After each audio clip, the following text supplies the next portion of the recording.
I'll be honest.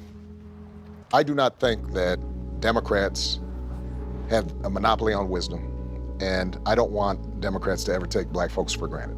And I respect every person evaluating both sides in any election, any debate. You should get to know, what does this candidate stand for? What does that candidate stand for?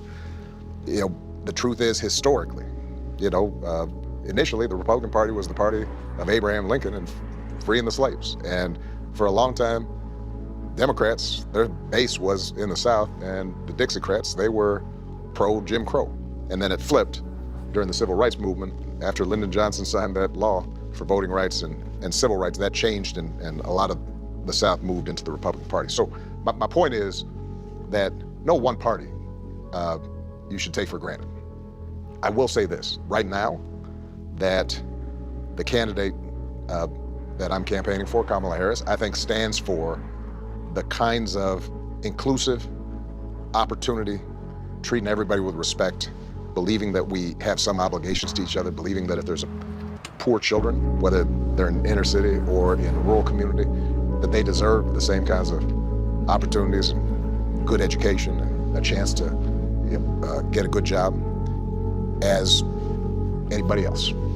I think Kamala Harris believes in the idea that we don't want to have people out there who don't have health care, so that if they get sick suddenly, they're losing their house, or they can't look after their children. I think she believes that the criminal justice system should treat everybody the same, and that we should try to eliminate bias from our criminal justice system. And so she's proved that, whether it's supporting Obamacare and expanding it, making sure that we're providing entrepreneurial opportunities for small businesses, and part of her platform is to build new housing so that we can make housing more affordable. She's proved time and time again that her orientation is, this is how we can help communities. Donald Trump, he's got the opposite orientation. And this is somebody who has a history of looking down and disparaging people who are not like him. And this is well documented, right? I mean, his father built a business not renting to black people and was very explicit about it and was sued for it. And when Donald Trump wasn't even in politics, you have the case of the Central Park Five, where 5 young black kids, teenagers, are accused of beating a woman in Central Park.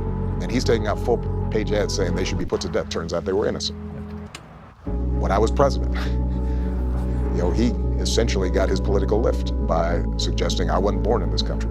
Didn't matter what birth certificates we have. So